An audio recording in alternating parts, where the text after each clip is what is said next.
Hello friends, ओम श्री गणेशाय नमः। जय श्री कृष्णा। आप सभी का स्वागत है आपके अपने यूट्यूब चैनल पर।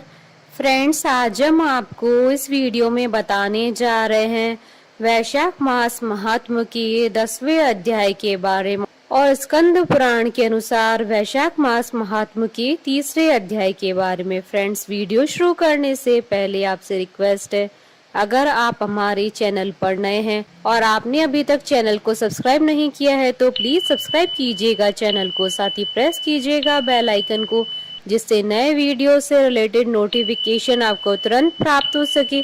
और वीडियो पसंद आने पर वीडियो को लाइक और शेयर जरूर कीजिएगा ताकि सभी भक्तों को इस वीडियो का लाभ प्राप्त हो सके। और कमेंट बॉक्स में जय श्री कृष्णा जरूर लिखिएगा। वैशाख मास महात्म सब प्रकार के विघ्नों का नाश करने वाले तथा सारी सृष्टि का पालन करने वाले श्री गणेश जी तथा ज्ञान की दाता श्री सरस्वती जी तथा सब पुराणों के कर्ता श्री व्यास जी तथा श्री गुरुदेव जी के चरण कमलों में नमस्कार करके भगवान की श्रद्धा और भक्ति रस में डूबे हुए वैशाख मास महात्म की कथा आरंभ करती हूँ। वैशाख मास में छत्र दान से हेमकांत का उद्धार। नारद जी कहते हैं, एक समय विदेराज जनक के घर दोपहर के समय श्रुतदेव नाम से विख्यात एक श्रेष्ठ मुनि पधारे, जो वेदों के ज्ञाता थे। उन्हें देखकर राजा बड़े उल्लास के साथ उठकर खड़े हो गए और मधुपर्क आदि सामग्रियों से उनकी विधि पूर्वक पूजा करके राजा ने उनके चरणोदकों को अपने मस्तक पर धारण किया। इस प्रकार स्वागत सत्कार के पश्चात जब वे आसन पर विराजमान हुए तब विदेराज के प्रश्न के अनुसार वैशाख मास के महात्म का वर्णन करते हुए इस प्रकार बोले। श्रुतदेव ने कहा, हे राजन, जो लोग वैशाख मास में धूप से संतप्त होने वाले महात्मा पुरुष के ऊपर छाता लगाते हैं, उन्हें अनंत पुण्य की प्राप्ति होती है। इस विषय में एक प्राचीन इतिहास का उदाहरण दिया करते हैं। पहले वंग देश में हेमकांत नाम से विख्यात एक राजा हो गए हैं।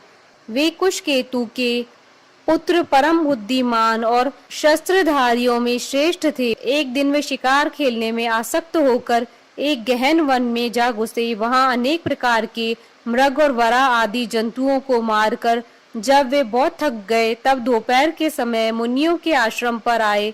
उस समय आश्रम पर उत्तम व्रत का पालन करने वाले शतृचि नाम वाले ऋषि समाधि लगाए हुए बैठे थे, जिन्हें बाहर के कार्यों का कुछ भी भान नहीं होता था। उन्हें निश्चल बैठे देख राजा को बड़ा क्रोध हुआ और उन्होंने उन महात्माओं को मार डालने का निश्चय किया। तब उन ऋषियों के 10,000 शिष्यों ने राजा को मना करते हुए कहा, ओ खोटी बुद्धि वाले नरेश, हमारे गुरु लोग इस समय समाधि में स्थित है। बाहर क्या हो रहा हो इसको ये नहीं जानते हैं, इसलिए इन पर तुम्हें क्रोध नहीं करना चाहिए। तब राजा ने क्रोध से विहल होकर शिष्यों से कहा, द्विज कुमारों, मैं मार्ग से थका मांदा आया हूँ, अतः तुम ही लोग मेरा आतिथ्य करो। राजा के ऐसा कहने पर वे शिष्य बोले, हम लोग भिक्षा मांगकर खाने वाले हैं। गुरुजनों ने हमें किसी के आतिथ्य के लिए आज्ञा नहीं दी है। हम सर्वथा गुरु के अधीन है, अतः तुम्हारा आतिथ्य कैसे कर सकते हैं। शिष्यों का यह कोरा उत्तर पाकर राजा ने उन्हें मारने के लिए धनुष उठाया और इस प्रकार का, मैंने हिंसक जीवों और लुटेरों के भय आदि से जिनकी अनेकों बार रक्षा की है, जो मेरे दिए हुए दानों पर ही पलते हैं, वे आज मुझे ही सिखलाने चले हैं। ये मुझे नहीं जानते, ये सभी कृतज्ञ और बड़े अभिमानी हैं। इन आतताइयों को मार डालने पर भी मुझे कोई दोष नहीं लगेगा। ऐसा कहकर वे कुपित हो धनुष बाण छोड़ने लगे। बेचारे शिष्य आश्रम छोड़कर भय से भाग चले। भागने पर भी हेमकांत ने उनका पीछा किया और 300 शिष्यों को मार गिराया। शिष्यों के भाग जाने पर आश्रम पर जो कुछ भी सामग्री थी उसे राजा के पापात्मा सैनिकों ने लूट लिया। राजा के अनुमोदन से ही उन्होंने वहां इच्छा अनुसार भोजन किया। तत्पश्चात दिन बीतते बीतते राजा सेना के साथ अपनी पुरी में आ गया और राजा कुशकेतु ने जब अपने पुत्र का यह अन्यायपूर्ण कार्य सुना तब उसे राज्य करने की अयोग्य जानकर उसकी निंदा करते हुए उसे देश निकाला दे दिया। पिता के त्याग देने पर हेमकांत घने वन में चला गया। वहां उसने बहुत वर्षों तक निवास किया। ब्रह्म हत्या उसका सदा पीछा करती रही थी, इसलिए वह कहीं भी स्थिरता पूर्वक रह नहीं पाता था। इस प्रकार उस दुष्ट आत्मा के 28 वर्ष व्यतीत हो गए। एक दिन वैशाख मास में जब दोपहर का समय हो रहा था, महामुनि तीर्थ यात्रा के प्रसंग से उस वन में आए। वे धूप से अत्यंत संतप्त और तृष्णा से बहुत व्यतीत थे, इसलिए किसी वृक्षहीन प्रदेश में मूर्छित होकर गिर पड़े। देवयोग से हेमकांत उधर आ निकला। उसने मुनि को प्यास से पीड़ित, मूर्छित और थका मांदा देख उन पर बड़ी दया की। उसने पलाश के पत्तों से छत्र बनाकर उनके ऊपर आती हुई धूप का निवारण किया। वह स्वयं मुनि के मस्तक पर छाता लगाए खड़ा हुआ और तुम्बी में रखा हुआ जल उनके मुंह में डाला। इस उपचार से मुनि को चेत हो आया और उन्होंने क्षत्रिय के दिए हुए पत्ते के छाते को लेकर अपनी व्याकुलता दूर की। उनकी इंद्रियों में कुछ शक्ति आई और वे धीरे धीरे किसी गांव में पहुंच गए। उस पुण्य के प्रभाव से हेमकांत की 300 ब्रह्म हत्याएं नष्ट हो गई। इसी समय यमराज के दूत हेमकांत को लेने के लिए वन में आए। उन्होंने उनके प्राण लेने के लिए संग्रहणी रोग पैदा किया। उस समय प्राण छूटने की पीड़ा से छटपटाते हुए हेमकांत ने 3 अत्यंत भयंकर यमदूतों को देखा, जिनके बाल ऊपर की ओर उठे हुए थे। उस समय अपने कर्मों को याद करके वह चुप हो गया। छत्र दान के प्रभाव से उसको विष्णु भगवान का स्मरण हुआ। उसके स्मरण करने पर भगवान महाविष्णु ने विश्वक्सेन से कहा, तुम शीघ्र जाओ, यमदूतों को रोको, हेमकांत की रक्षा करो।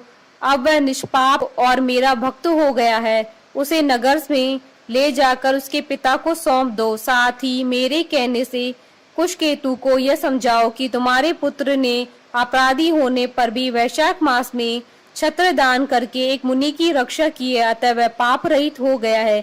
इस पुण्य के प्रभाव से वह मन और इंद्रियों को अपने वश में रखने वाला, दीर्घायु, शूरता और उदारता आदि गुणों से युक्त तथा तुम्हारे समान गुणवान हो गया है। इसलिए अपने इस महाबली पुत्र को तुम राज्य का भार संभालने के लिए नियुक्त करो। भगवान विष्णु ने तुम्हें ऐसी ही आज्ञा दी है। इस प्रकार राजा को आदेश देकर हेमकांत को उनके अधीन करके यहाँ लौट आओ। भगवान विष्णु का यह आदेश पाकर महाबली विश्वक्सेन ने हेमकांत के पास आकर यमदूतों को रोका और अपने कल्याण में हाथ से उसके सब अंगों में स्पर्श किया। भगवत के स्पर्श से हेमकांत की सारी व्याधि क्षण भर में दूर हो गई। तदंतर विश्वक्सेन उसके साथ राजा की पुरी में गए। उन्हें देखकर महाराज कुशकेतु ने आश्चर्ययुक्त हो भक्ति पूर्वक मस्तक झुकाकर पृथ्वी पर साष्टांग प्रणाम किया और भगवान के पार्षद का अपने घर में प्रवेश करवाया। वहां नाना प्रकार के स्तोत्रों से इनकी स्तुति तथा वैभव से पूजन किया। तत्पश्चात महाबली विश्वक्सेन ने अत्यंत प्रसन्न होकर राजा को हेमकांत के विषय में भगवान विष्णु ने जो संदेश दिया था वह सब कह सुनाया। उसे सुनकर कुशकेतु ने पुत्र को राज्य पर बिठा दिया और स्वयं विश्वक्सेन की आज्ञा लेकर उन्होंने पत्नी सहित वन को प्रस्थान किया। तदंतर महामना विश्वक्सेन हेमकांत से पूछकर और उनकी प्रशंसा करके श्वेत द्वीप में भगवान विष्णु के समीप चले गए। तब से राजा हेमकांत वैशाख मास में बताए हुए भगवान की प्रसन्नता को बढ़ाने वाले शुभ धर्मों का प्रतिवर्ष पालन करने लगे। वे ब्राह्मण भक्त, धर्मनिष्ठ, शांत, जितेंद्रिय, सब प्राणियों के प्रति दयालु और संपूर्ण यज्ञों की दीक्षा में स्थित रहकर सब प्रकार की संपदाओं से संपन्न हो गए। उन्होंने पुत्र पौत्र आदि के साथ समस्त भोगों का उपभोग करके भगवान विष्णु के लोक को प्राप्त किया। वैशाख सुख से साध्य अतिशय पुण्य प्रदान करने वाला है। पाप रूपी ईंधन को अग्नि की भांति जलाने वाला है। परम सुलभ एवं धर्म, अर्थ, काम, मोक्ष चारों पुरुषार्थों को देने वाला है। इति श्री स्कंद पुराण महात्म का 3 अध्याय संपूर्ण हुआ। बोलिए भगवान विष्णु की जय, सनातन धर्म की जय। हमारे साथ इस वीडियो में अंत तक बने रहने के लिए आपका धन्यवाद। ओम श्री गणेशाय नमः। जय श्री कृष्ण।